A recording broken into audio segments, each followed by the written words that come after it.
Well, good morning, good afternoon, good evening again, wherever you are. My name is Nicholas Zard, and I am your host today on The Ways We Move, the podcast that uncovers innovative mobility solutions and also the people driving these innovations. As you might have seen, and hopefully you have seen, in part one of this episode, we talked to Rex Alexander, who is very well known in the industry, in the advanced air mobility industry, both working in the current conventional aviation industry and also is in very high demand for what we now call advanced air mobility.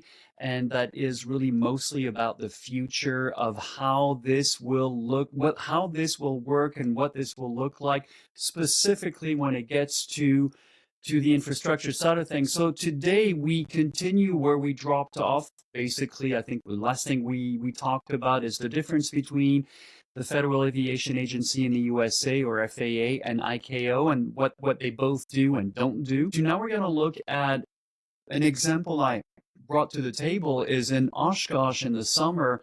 On that big runway, 3 airplanes can land at the same time. And this led me to think that somewhere along the line, there's got to be a way to have eSTOL. So for those of you who don't know what eSTOLs are, they're electric short takeoff and landing aircraft that they can take off in a very short amount of space and land in even less than that.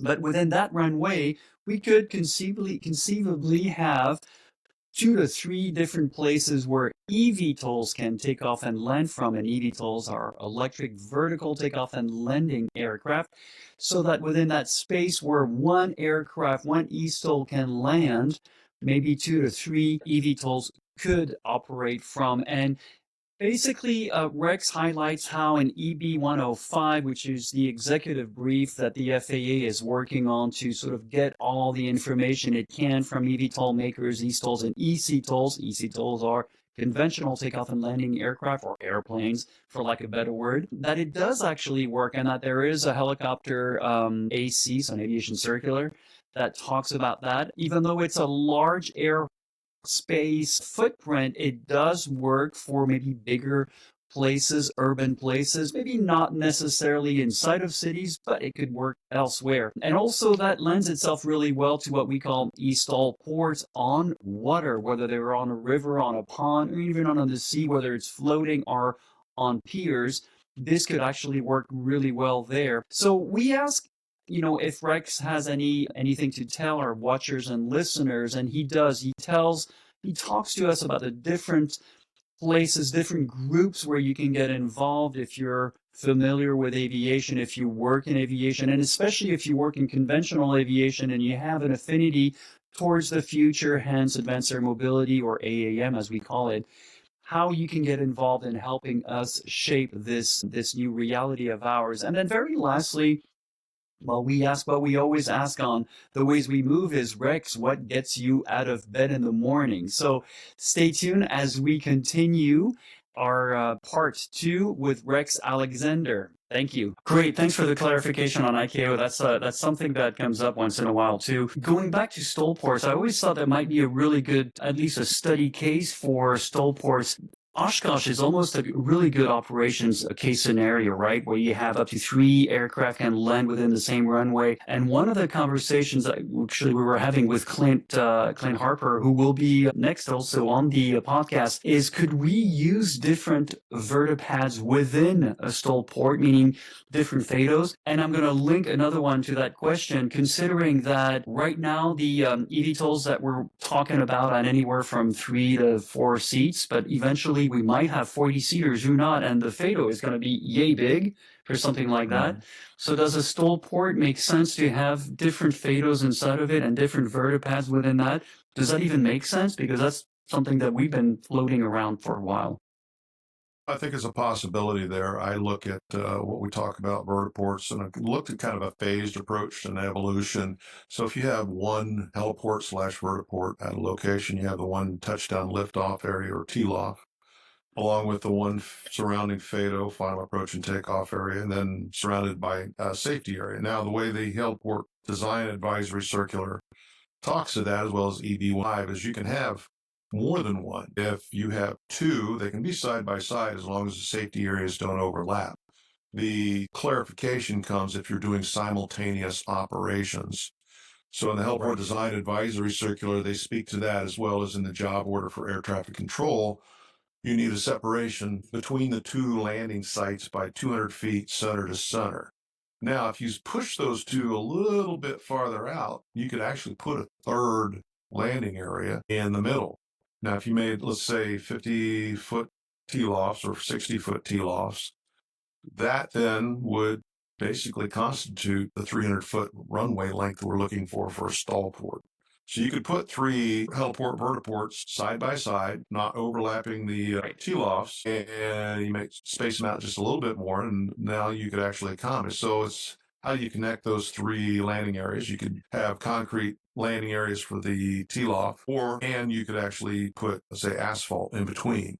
So you can make it look like a runway with three spots on it, if you will. So there's that type of footprint that we looked at. Then you could land a helicopter, you could land an eVTOL, or you could land a stall aircraft at the same exact location and not have to recreate different locations in different areas for different aircraft. So it would be a good way to save a lot of money if we could figure out how to do that. I think the challenge with the stall aircraft combination would be then the footprint would probably be so large, and the airspace you would need would be restricted to a point where you wouldn't be able to put that in a urban environment very easily.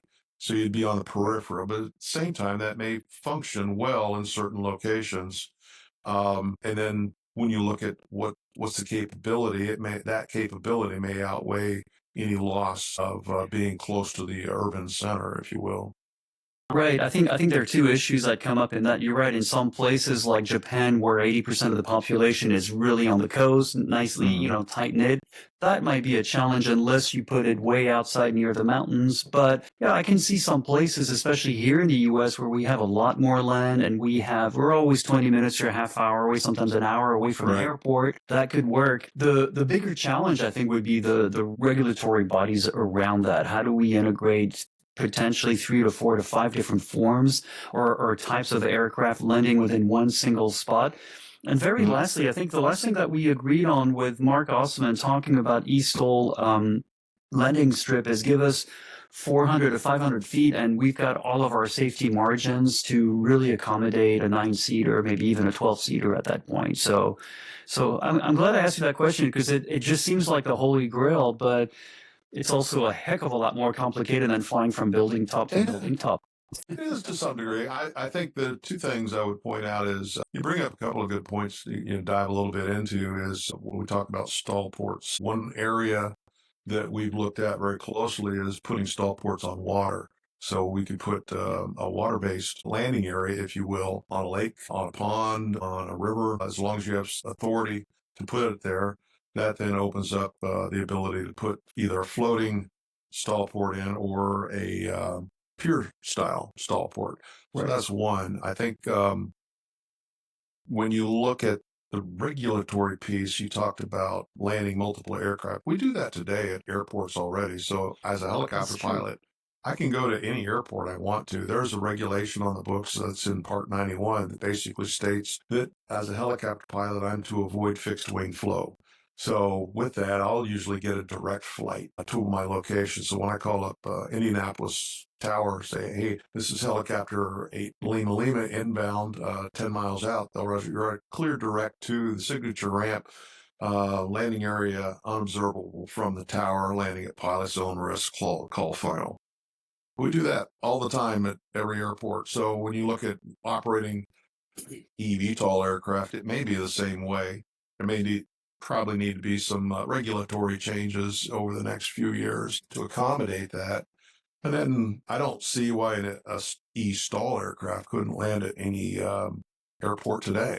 I think there's history there that we can lean on to make that accomplish. I mean, for crying out loud, we put people on the moon with a pocket calculator. This is not, brain surgery, guys. Come on, or rocket scientist, or whatever you want to call it. But yeah, I think there's definitely more solutions than obstacles, to quote something that I say pretty often. I think I've asked you all the technical questions I wanted to ask for the show, and but before we start moving on about your personal motivation and things like that, is there anything else you wanna tell our listeners or our watchers about the industry, what you're doing right now?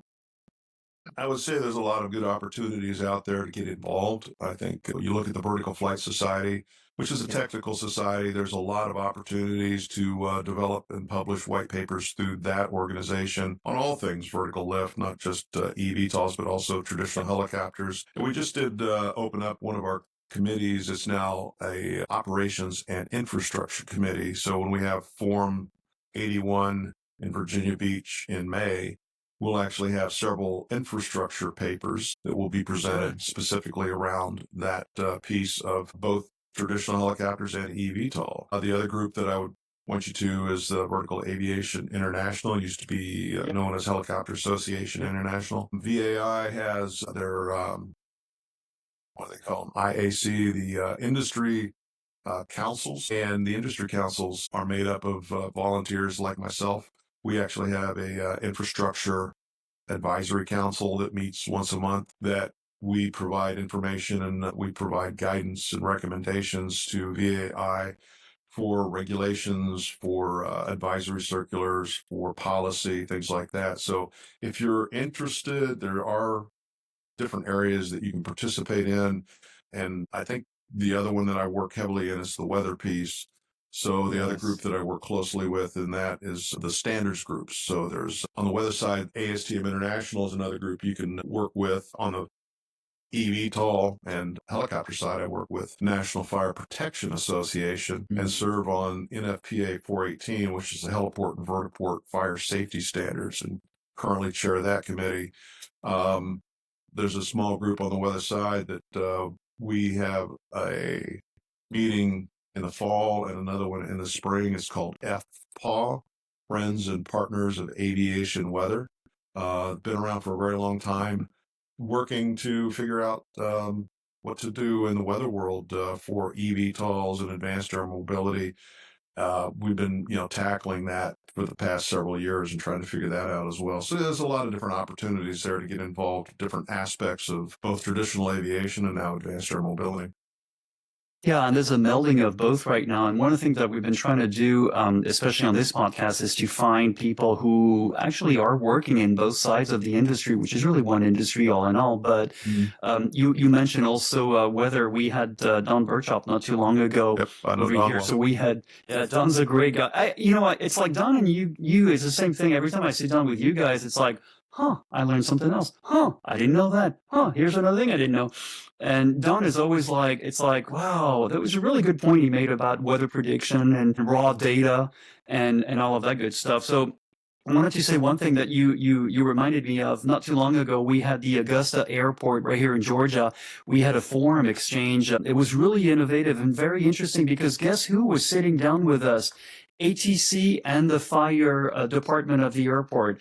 And those you don't always see these guys sitting down with us, especially on the AAM side of things. And it was great being able to talk to these guys and especially going up to our friend on the ATC side of it going, so what do you think about this whole new layer of complexities? And you could see his face going, it was great. But the fire department was probably one of the most interesting conversation I had is, they were wondering, how do we deal with, first of all, you mentioned electricity. Yes, we'll have an electricity only aircraft, but we'll also have hybrids. So that means what? Conventional aviation fuel, sustainable aviation fuel when that happens. And then on top of it, hydrogen, odorless, combustible as that's possible. How do you deal with that? I mean, those are all the questions that we need to answer right now. So I'll make sure to link everything that you talked about at the end of this podcast so that people can get in touch with you, can get in touch with me and see where else they can be active. Because, there's definitely a lot of things to do. And I wish I could be on every of those committees? It's a challenge to pick and It's a choose. I know the other group that you talk about, the fire safety side, there's another group out there that's doing a lot in this space, is the ARF working group. ARF stands for Aircraft Rescue and Firefighting. So there's an ARF working group. It's been around for over 30 plus years, and they're very active in the space of airport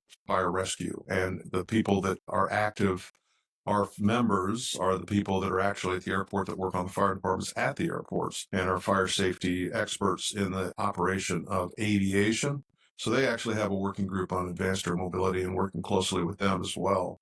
So yeah, there's a lot of different people paying very close attention to all different aspects of this. Yeah, and then wait till we get insurance involved in all of it. And the fire marshal, who at the very last minute will say, no, sorry, that door is just not. No, I've talked to both those groups and have had many a conversation with insurance and fire marshals. But you know, I mean, and that's the thing. Well, that's a great point you make, because it's rare. You don't always hear it, especially when it comes to the bigger shows, the bigger events. But yeah, it happens at the Vertical Flight Society level. It happens at these shows that have such a nice niche where you really get all the stakeholders, meaning really all the stakeholders involved, not just, you know, the high bill ones. So yeah, another kudos for Vertical Flight Society for the work they've been doing, especially Mike Hirschberg, since 2011, you know, going and embracing this whole new electric air mobility sort of thing. We'll have to have him on the podcast pretty soon. So we will link to everything that you just said, of course, and everything. One of the things that we do on the podcast is we not only highlight the technology, the possibilities, the once in a lifetime revolution in mobility, blah, blah, blah, but we also highlight, why the heck are you doing this, Rex? I mean, seriously, you could be retired. You could work, I don't know, somewhere, just make good money and just, you know, go home, vote, have your kids and have your mortgages and pay them on time. Please, what drives you to do all of this, especially in a field that doesn't exist quite yet, but is maturing? So what kind of person is Rex to do those things? For punishment, that's for sure. In that space, I've always enjoyed aviation. If you can strap an engine to a 2x4, make it fly, I'd fly it. I'm that guy. I took my first flight when I was 3 and fell in love with aviation day one. So that's the space I wanted to be in. And fortunately, and I was blessed to be in that space pretty much my entire life. I still enjoy, learning new things. I enjoy, figuring out the puzzles piece of it and figuring out what happened and why and how do we prevent it in the future. I do accident investigation work, and I'm a subject matter expert for testimony in different accident cases. Work really closely with the Transportation Safety Institute in Oklahoma City. They're a educational arm of the U.S. Department of Transportation. Do a lot of lectures in this space. I really enjoy working with the universities. Always learn something when I work with young people that are learning aviation for their career path. I work closely with people working on their undergraduate, graduate, and even their PhD degrees. So I have worked with different folks from Ohio State University, Purdue University, UC Berkeley, George Mason University, Georgia Tech, Florida Tech, Rowan University. The research and development piece is probably 50% of my business, working hand in hand with NASA on several different, what they call SBARs, Small Business Innovation Research Grant funding. It's a great opportunity for small businesses to get involved in the research and then partner with other small businesses to move the ball down the field, if you will. And then part of our business model is diversity. So 50% is still traditional helicopter market, still designing heliports for corporations, for private citizens, for Department of Defense, do accident investigations. Probably only about 10 to 15% of our total market share. And then I would say the other piece of that is then on the R&D, that probably makes up a good 30 to 40% of our business at any given time. But it ebbs and flows. So I always tell people in the consulting market, I said, be as diverse as you can, because if you're in one bucket all the time, that bucket sometimes goes empty for a while. So you need another bucket to pull from. So the more buckets you have to work from, the more steady your income and your job is. So yeah, I still enjoy it. I don't know that I'm going to retire anytime soon, just because I do still enjoy it. And I like solving that puzzle. Yeah, no, the big R word, it just makes no sense, right? Especially when you're that passionate about it. And Myself crazy trying to figure out what I was going to do. That's the best part about being a consultant. You can work as much or as little as you want to. you would have a kid building something in your garage. Your wife would go, "I never see you." It would not be, no, it would not be a great thing. No, you need to be involved. And it's true. I've never seen anyone like you who is that diversified, because you do a lot of different things. You're involved. You have your finger on the pulse of many different little arms of the industry, or maybe tentacles of the industry. No, that goes back to when I was working with the International Helicopter Safety Team, and I was with the National EMS Pilots Association as a board member and then a president. And when we were working with the International Helicopter Safety Team and trying to affect change within the FAA, it was about 2007. And I found out really quickly that there are multiple different entities that you have to get to sit at the same table and agree to affect that change that you want. You can't just go to one division in the FAA and say, hey, I want to do X.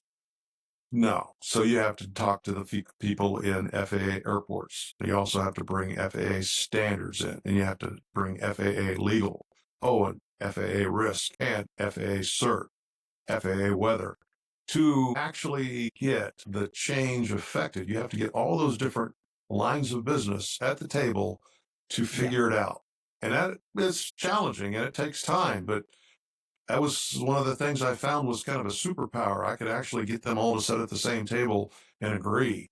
And, getting that consensus based decision making going, it is painful sometimes. It is like, herding cats, but you got to start somewhere. So I think, that's part of the fun is getting all those people. And because of that, I've got the opportunity to meet some fantastic people in fields that in some cases I never knew existed. Yeah, it's true. You also bring a good point. I think the FAA has done a really good job, all in all, considering everything that is happening, and they've been moving pretty well in a good direction. There's definitely an earnest desire to open up to the public, to up until a few months ago, of course. Right now we're going through a bit of a turbulent ride, but they're still very open. They want to work with the public. They want to talk to the public. So I'm pretty encouraged by what the FAA is doing. It looks really good.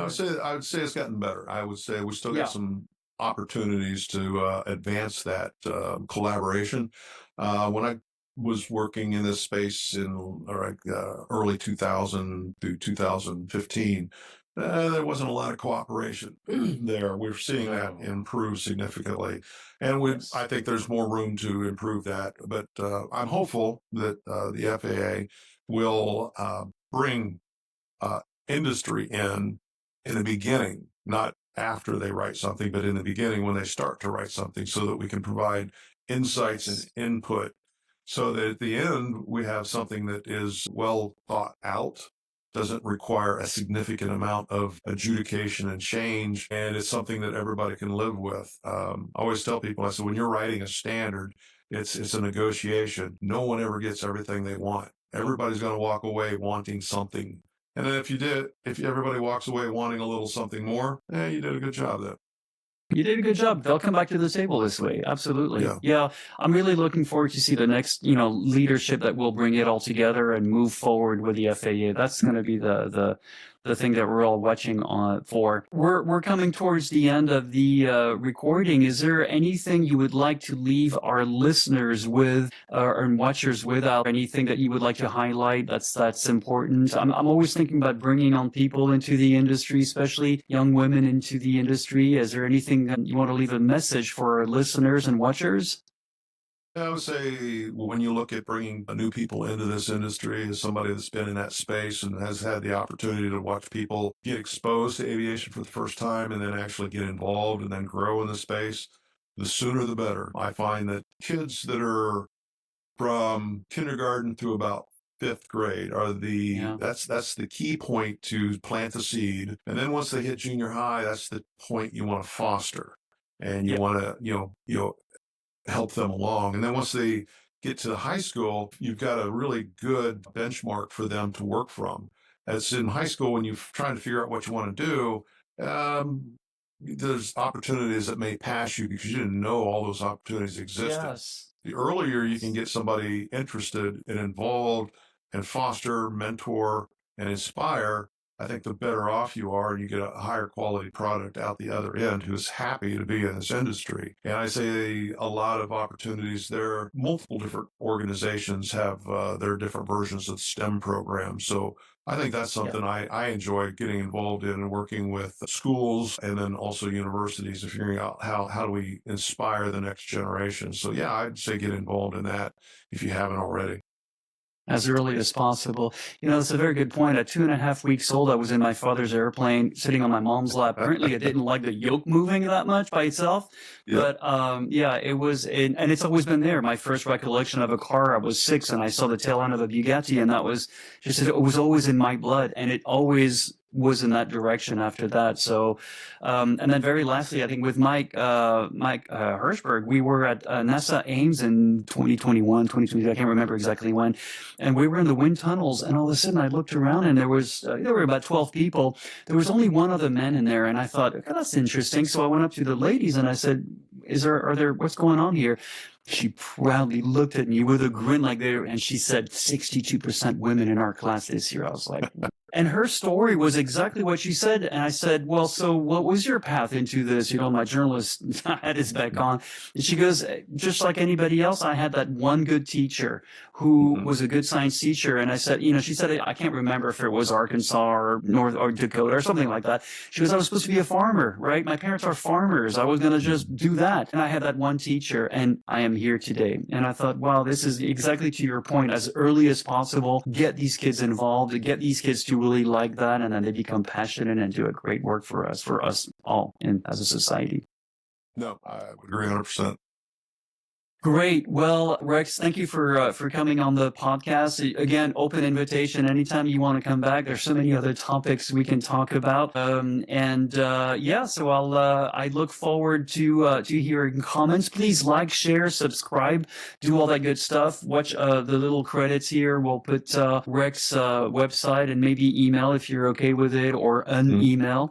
And then everything that we've talked about will be here in the comment, or hopefully I'll put it up also on electricairmobility.news to have everything that we've talked about, because this is by far the longest recording we've ever had, and I knew it was going to be like that talking to you. Hence long-winded, am I? Yes. No, but I love it. I love it because we've only covered 1% of everything you need to say right now, and I love that part. So anyway, come back whenever you want. You're always welcome here, and we hope you've enjoyed it. Absolutely. We hope you enjoyed this new episode of The Ways We Move, and we look forward to your comments, and tell us what has changed in your understanding of advanced air mobility, what has changed, if anything at all. We'd love to hear. In the meantime, we'll see you next week.